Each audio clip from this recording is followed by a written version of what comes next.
Remember that old car or truck your dad or mom drove when you were a kid?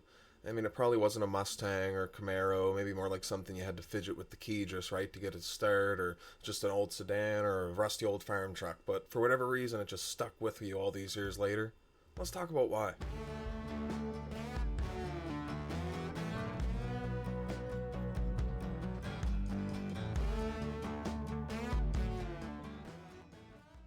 Here's the thing. I drive old cars and new cars every day. I'm a full-time automotive technician at a small independent shop, so I see it all. One minute I'm doing a brake job on a Volkswagen Jetta, the next I'm taking the cylinder heads off of a 70 Camaro.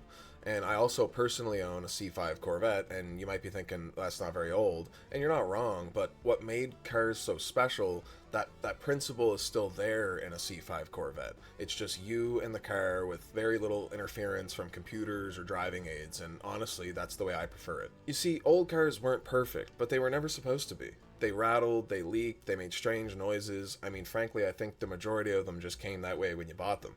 But they had quirks that made you talk to them like they were living, breathing things with emotions and feelings, and I think that's what made them so special. They weren't just cars, they weren't just machines, they had a soul. I mean, just think of how many old cars you can remember that had a name. Betsy, or Bertha, or Carl. I mean, think about it. You remember the way those vinyl seats turned into hot George Foreman grills in the summertime and stuck to the back of your legs? Or the solid clunk of the door shutting?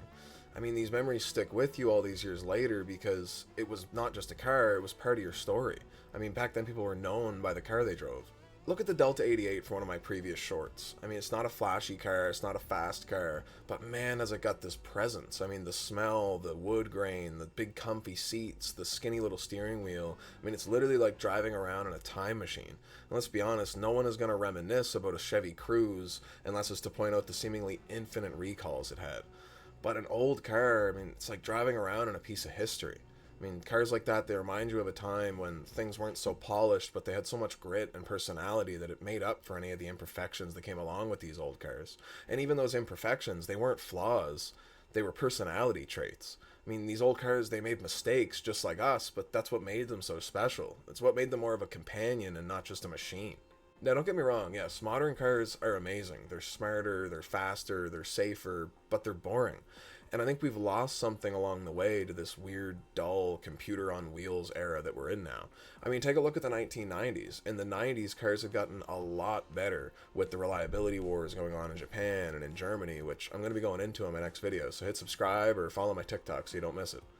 But in the 90s, these cars have gotten a lot safer while still being very fun and still having a lot of these characteristics that I'm talking about that make old cars so great. I guess old cars, even the beat up ones, even the ordinary ones, they have extraordinary memories. And I think that's why I'll always have a soft spot for these old pieces of history.